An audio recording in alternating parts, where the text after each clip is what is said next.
Did Britain's war with Argentina over the Falkland Islands hurt or help British-U.S. relations? William F. Buckley, Jr. asks Alistair Cooke.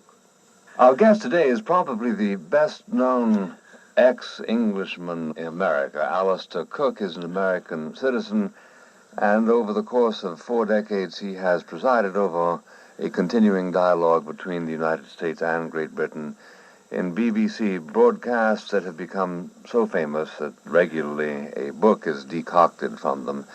He is, of course, an author of several books, which have been stunning successes, and is known as the most engaging television host in the history of that industry. In any event, we thought to spend a few minutes today in discussing the general question of Anglo-American relations, and I'd like to get started at a rather concrete level by asking Mr. Cooke how he thinks the alliance fares at this moment, given the events of this past year.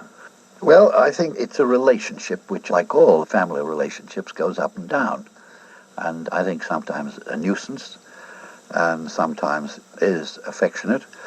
I think it's hampered and has been for quite, say, 2 decades or more since the Second World War, with the belief in some quarters, even official quarters, that there is a special relationship. I think there had to be a special relationship when Britain was top dog and when it owned about a quarter of the earth. But the British, I think, are now quite used to the idea, which was appalling when it was first stated by Dean Acheson, that Britain has lost an empire and not yet found a role. That is so obvious today, but I don't see a special relationship. Well, there was one incident in 1982 that mobilized more than any other one can think of all of British sentiment. That was the issue of the Falkland Islands. Now, American help in that enterprise, most people would concede, proved critical. Some of it was obvious, some of it a little bit less obvious, but word has pretty well leaked around that the entire and rather resourceful intelligence mechanisms of the United States were put at the disposal of the British.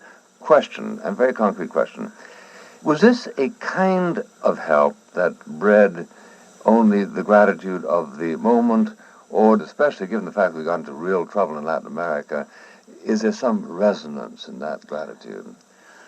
Well, I think there's a sort of continuing beat that comes from, shall I say, the frequency on which the British and American intelligence works.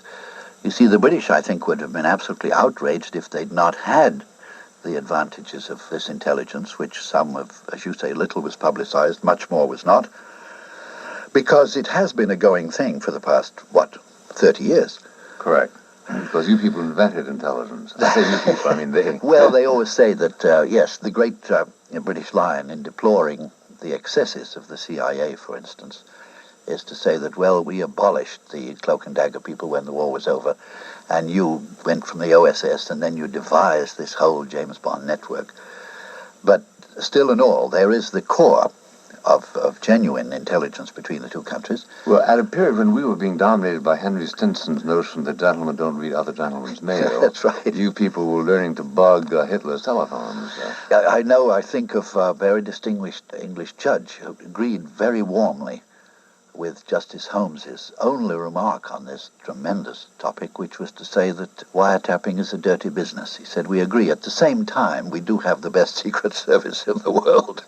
So we grant, therefore, that American help was at an intelligence level critical, but the concrete question I asked you was, in a sense, an ambush, because there are some Americans who were rather sore at Mrs. Thatcher, because the dust had hardly settled on the British flag rehoisted over the Falkland Islands when Mrs. Thatcher pulled the rug out from under the American government effort to do something about the pipeline being built from Siberia by the Soviet Union. It was a shock to them to regard this as a quid pro quo.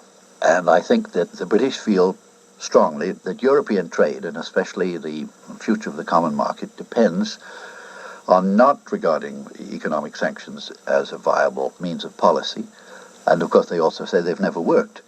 But I think they still feel very strongly that you must not interfere with our trade. And she felt that just as strongly as she felt grateful for the intelligence help. Well, let me ask you this, Mr. Cooke.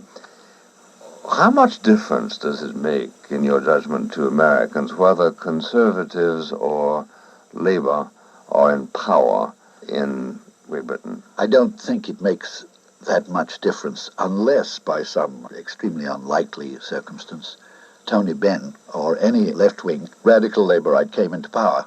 Are you saying, therefore, that if the existing Labour Party, though Michael Foot is its head, not Tony Benn, were to come into power, things would not be substantially altered in our relations with Yes, they would. English? Mainly, for instance, on the whole nuclear business. If Foot insisted, which, as you know, he does, on unilateral disarmament. So, if even Foot were to come into power, that probably would be the end of NATO, would it not? Might well be. I think on foreign policy it would be an immense difference, yes. So therefore it does make a difference. Yes, I think so. Yes, I think so. But not so if the Social Democrats came in. No, absolutely not. Now, how do you predict the English government will react, or Parliament will react, when that terribly important day comes late this fall, when we are scheduled to deploy in Europe, in Western Europe, the Pershing missiles and the cruise missiles? Will they back us, or will they oppose it, or will there be just some who back us and some who oppose it? Well, the government, the Conservative government, will back the United States, I'm sure, but that doesn't mean that there won't be an enormous blow-up, and I would think a great increase in protest marches and the like. But you don't believe that Mrs. Thatcher's backing of this deployment would result in the overthrow of her government? I don't think so. No, I don't think so, because she still seems to have a very good working majority. And you see, the Social Democrats, I don't really see them going anywhere, not because they don't seem to represent possibly even a majority of voters' opinion and mood and color, political color, but because they have no organization, they have no discipline. They simply have not got a machine. I see. And without that, it's unlikely that they can develop sufficient discipline to emerge. Or become a party in power. Right. Well, thank you very much, Mr. Cooke.